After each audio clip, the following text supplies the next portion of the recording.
already working. 11?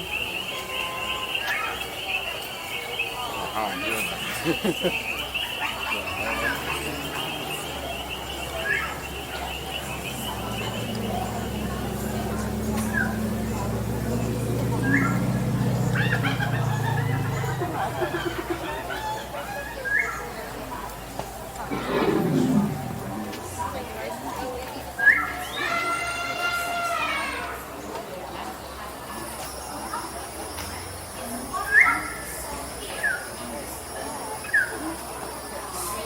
See that sound? It's a music sound. Stereo.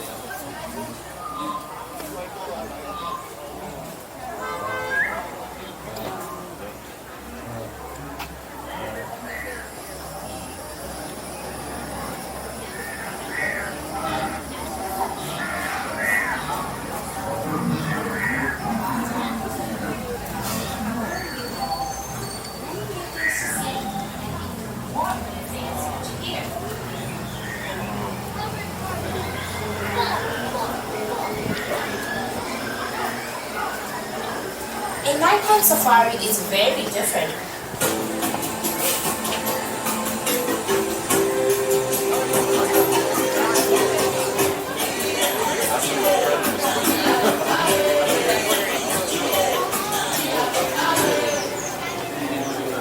I'm Jumbo everyone, or as we say in my South African hometown, Sanibonani.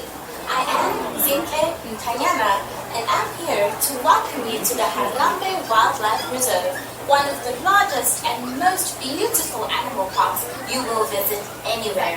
Our mission is to conserve and protect this small part of the great savannas of Africa, and of course, to share it with you. Today, Kilimanjaro safaris will take you on a journey into the heart of the reserve to see some of the many remarkable animals that call the savannah home. Seeing animals in their natural habitat can be one of the most rewarding and memorable experiences of your life. But to see animals in their natural surroundings, you must be alert and keep your eyes open. They could be anywhere. When the weather is hot, look in the shady places where you may find them resting. When the weather is colder, you may find them on the open grassy plains soaking up the warm rays of the sun. Many animals are colored and shaded to blend into their Human anatomy is supposed to mess with you. So we must pay attention and look carefully. The lion is colored like the yellow grass where they hide at night. Now crocodiles look like the blurred rocks at the water's edge. Even the giraffes have to look like the shadows that fall under the trees where they browse the oceans. If you see an animal, help others around you by pointing it out to them. But remember, shouting or making loud noises won't distract and disturb them. Most importantly, please keep your eyes on your children. And for your own safety, remove your seats all the time. And keep your hands off For the health and safety of everyone, eating and drinking are not permitted while in line.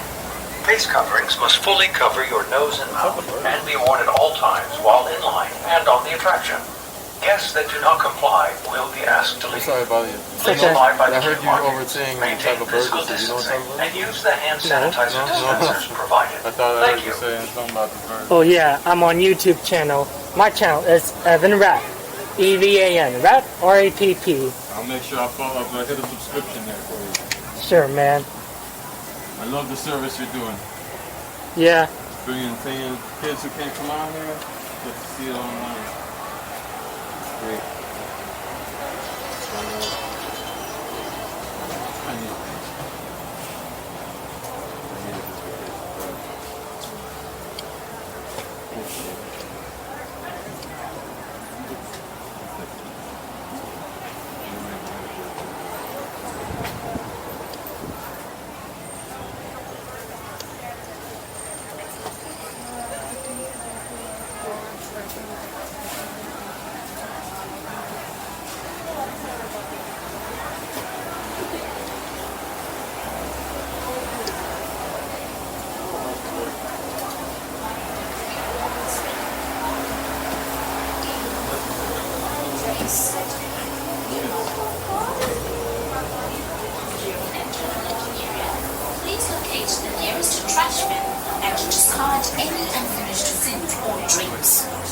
If someone in your party is traveling with a mobility device, please line up behind that person, allowing them to lead the group through the gate at the end of the ramp immediately in front of you.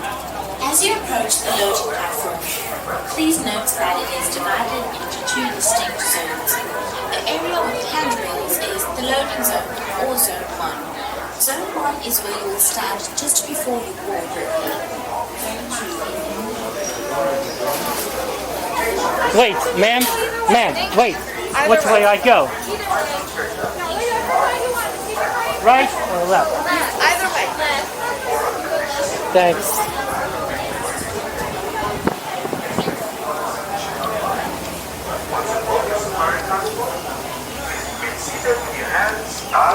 One. Inside, and remember to watch your children. Your transport will be arriving shortly. Asante sana. Enjoy your adventure at Kilimanjaro Safari. Bienvenidos a Kilimanjaro Safari. Yes. Bed row 1, please. Permanezcan sentados. Have a great day. Brazos, pies y piernas dentro del vehículo. Y cuide a sus niños. Gracias. Ciao everyone. And welcome to Kilimanjaro.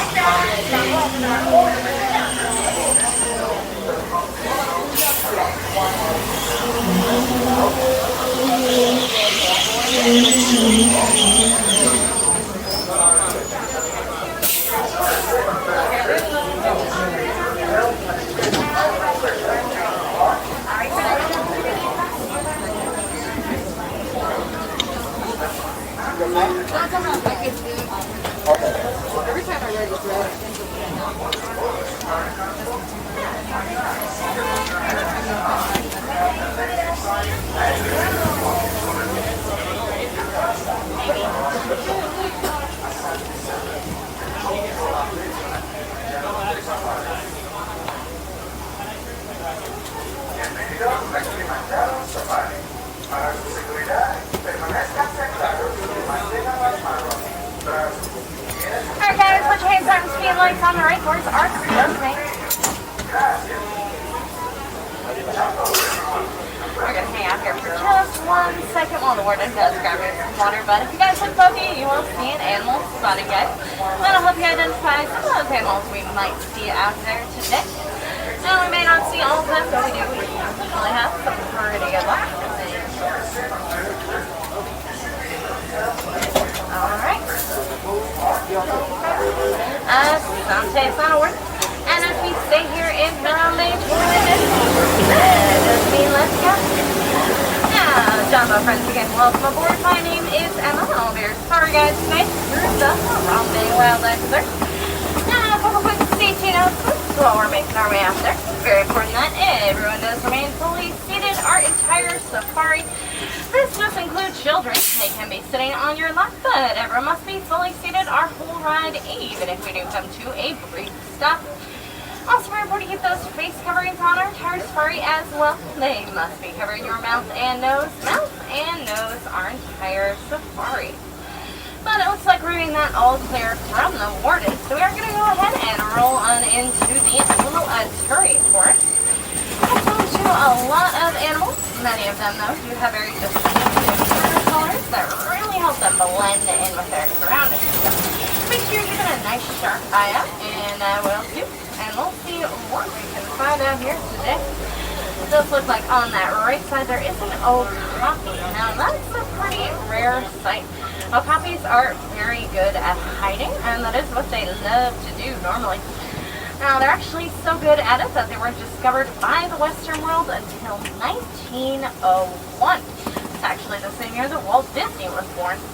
And before that time, they were believed to be a mythical creature, like a unicorn. So this is sort of like catching a glimpse of a real-life unicorn. And the male okapis even do have small fur-covered horns on their head. Those are called ossicones. They're the same ones that male and female giraffes have. So it's a good way to tell the okapi is actually the closest known relative to the giraffe and has no relation to the zebra whatsoever.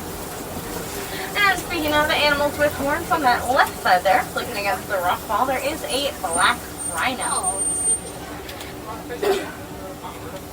Another rare sight, unfortunately, due to poaching. There are only about 5,000 black rhinos left in the world today, and that does include on reserves like ours. They unfortunately being poached for their horns, but those serve no scientific or medicinal purpose.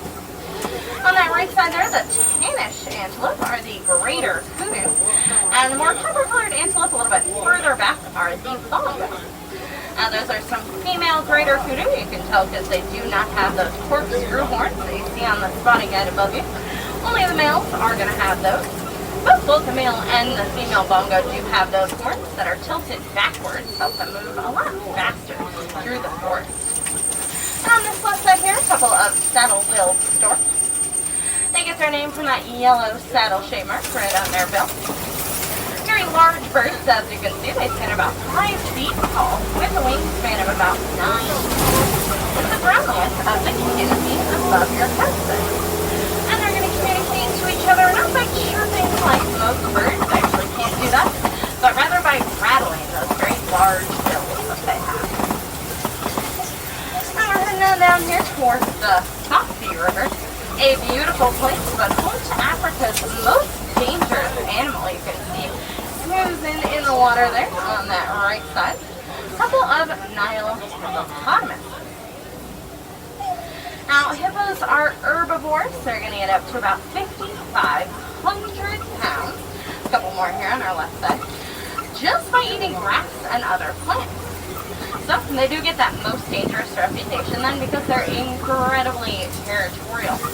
They have tusks that can grow up to 18 inches long. And they're going to use those to defend themselves in their territory when necessary. Sometimes, when not strictly necessary. Got a pigback pelican with a stick there. Not really sure what he's planning on doing with that.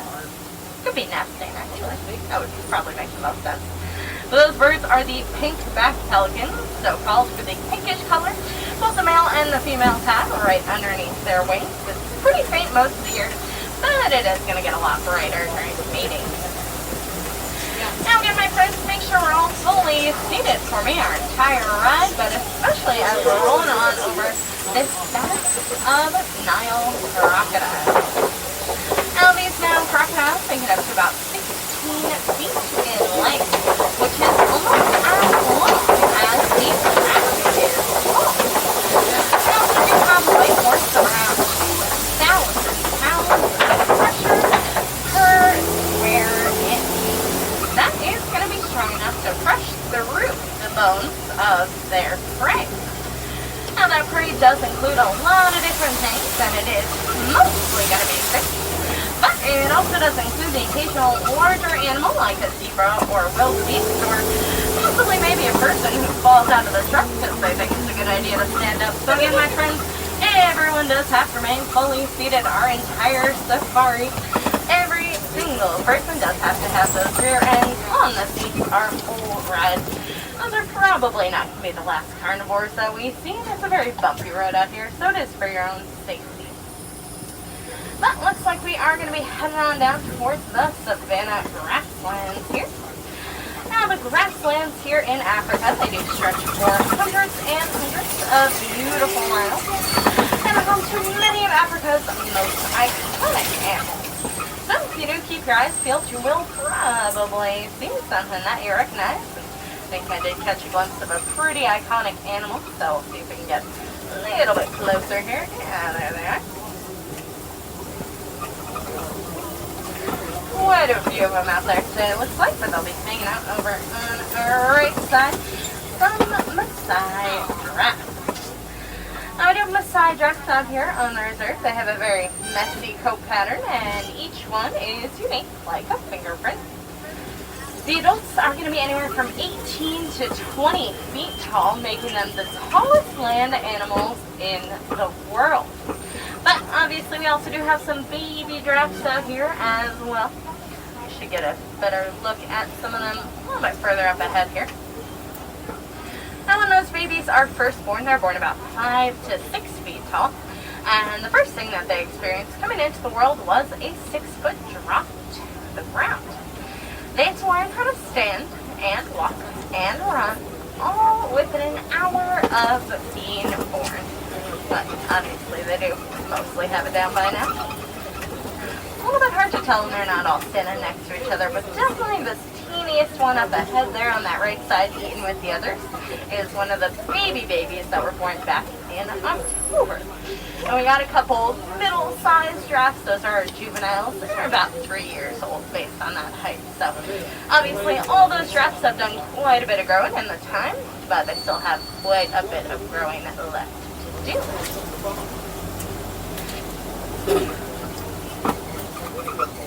Now over there on that left side, asleep in that cave, there are some painted dogs. They're called dogs and they're very cute, but they are nothing like the dogs you might have at home. They're some of the best hunters out here in Africa. They have a success rate that's about 70% better than a lion. That's because they do chase their prey in a pack until it drops from exhaustion. So obviously a very efficient way to hunt. Another thing that makes them different from our dogs is that they actually only have 4 toes, and the dogs we have at home have 5. Now, way in that back corner there on the left side, kind of behind all those bushes, there's some dark brown antelope, the sable antelope, the official emblem of the Harambe Wildlife Reserve. So if you look kind of familiar, that could be why. Zebras. And also here on this left side, we do have a dazzle of Hartman's Mountain zebras. Now, if you're wondering that age-old question, the Hartman's Mountain zebras are black with white stripes. And you can tell that on any zebra just by looking right at that nose. But the Hartman's Mountain zebras do have a black nose, so that means that they have a black face with those thick white stripes and a white belly as well. But some of the zebras, like the ones you'll find over on the Gorilla Falls Trail, have a kind of pinkish nose, meaning that they have that white face with those black stripes. Here's an adult Maasai giraffe. You can really kind of see the size difference there. I guess there's a couple more over there. But a lot of these giraffes doing what giraffes are going to do about 20 hours out of every single day, which is, of course, eating. Now, that doesn't really leave much time for anything else, but giraffes do only have to sleep about 20 to 30 minutes every day. Most of that is done standing up and sometimes with their eyes open. So if you do ever see a giraffe standing very, very still, it's possible that it's actually just taking a quick nap. And coming up ahead here on this hillside, a couple more animals. There's another giraffe. Take it away from this giraffe today. Make sure if you do get close to this giraffe, you're just keeping those hands and arms inside the truck for me. But also up ahead here, there is going to be a herd of wildebeest, also known as the gnu, spelled G-N-U. That's after the sound they make. It is a soft, grunting gnu sound. And they do have one of the largest migration patterns in all of Africa. About 1.5 million of them will move anywhere from 500 to 1,000 miles every single year. That is something called the Great Migration. They will be joined by quite a few other animals in that migration because there are safety in numbers. And that migration is going to get so huge that it can be seen from outer space.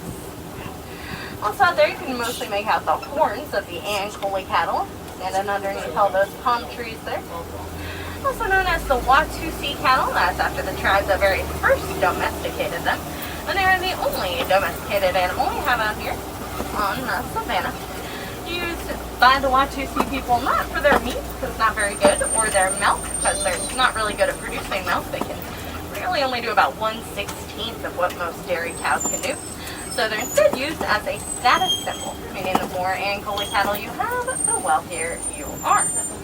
And a little bit hard to see, but also if you look up that road and then on the left side, there are a few teeny tiny little s'more colored antelope laying down, and those are the springbok.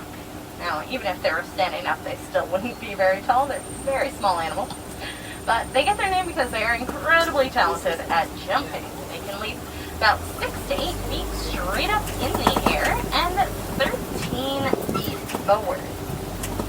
They're also one of the fastest animals you'll find out here on the savannah.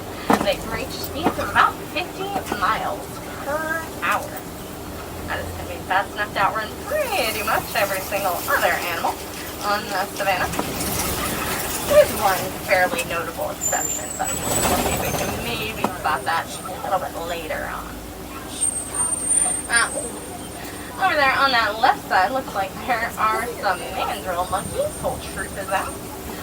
Now, the mandrills are the world's largest monkey. The male's getting up to about 80 pounds. They're also thought to be the most colorful mammals in the world. They have those bright blue and red faces, those bright blue and red behind. The alpha male, of course, being the biggest and most colorful. And on that right side, that is an African elephant. I think we'll actually get a better look at the head here if you missed it.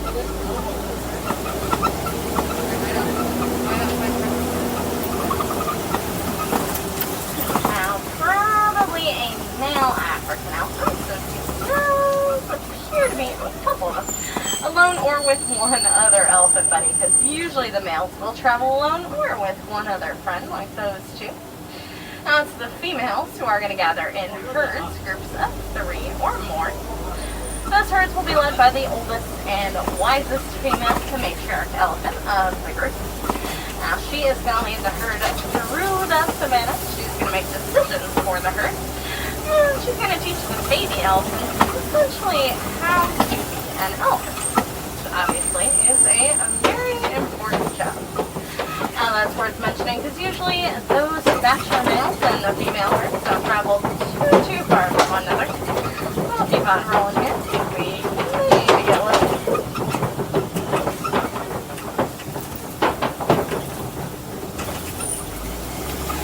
Especially since we are going to be passing through some red clay pits. And elephants do like to eat this red clay for the nutritious minerals inside. That does sound a little weird, but it is sort of the same way that we take vitamins, so it's not quite that strange. And it does look like there are a purple elephant up ahead there, so you can get a little bit closer. Did see some ears flapping, probably means these elephants are a little bit hot, trying to cool off. Can't really say that I blame them, but they can lower their body temperatures anywhere from 10 to 15 degrees just by doing that. Does sound pretty nice right about now. And this is definitely one of those female herds that I mentioned because I believe there are at least 4 on first count here. One over there. There's a juvenile up ahead here. And that's the best way to tell that it is a female herd because those baby elephants are going to stay with their mom 13 or 14 years. That is the second longest adolescent period of any animal, right behind humans, of course. And that baby, she's about 3 years old, you can tell based on those teeny little vampire tusks that are just starting to stick out there.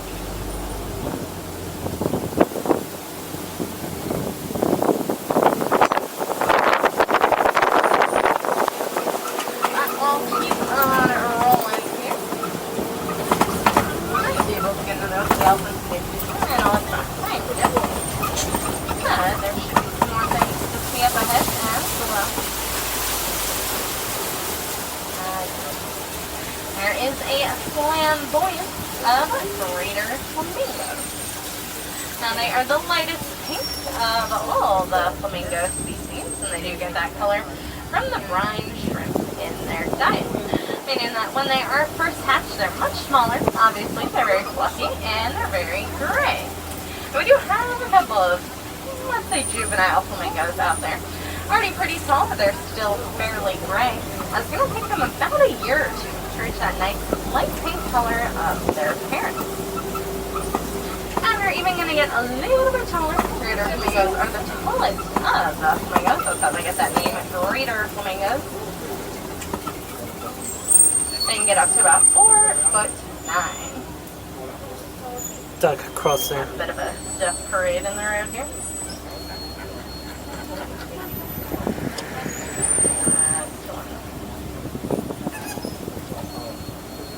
Alright. Keep on rolling here. Now on your way into the park today, you might have seen the lesser flamingos hanging out at the base of the tree of life. They're a little bit shorter than the greater flamingos. That makes that name, but they're also a more vibrant color. It's kind of interesting to see the difference there. If you guys do want to go check that out a little bit later today. And hang out by the kangaroos and the vultures, I believe. What else is up there? Now we're making our way around a mud wallow off on that left side. So that could be a pretty good sign. Got some ostriches off the distance there. Probably see them again, but this might be a good sign. Oh yeah, look way up in these trees here. It's a little bit hard to see. But there are a couple of white rhinos. The white rhinos do love to roll around in the mud, helps them cool off, and acts as a form of sunscreen for them. So not too surprising to see them hanging out pretty nearby. I can actually, again, get another better look up ahead here, depending on where they're laying. It's a little bit hard to see them in the shade like that.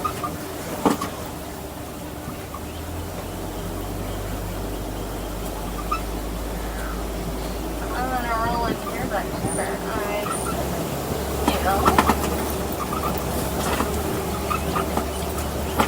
now it looks like laying down right in the back there. It looks sort of like a spotted log on that left side. There's a couple of them actually, a couple of cheetahs. Now that camouflage is really important for the cheetah because they're one of the only big cats that do most of their hunting during the daytime. We all know that cheetahs can run very fast, so they can reach speeds of about 60 miles per hour in under 3 seconds. But they can't sustain that speed for very long.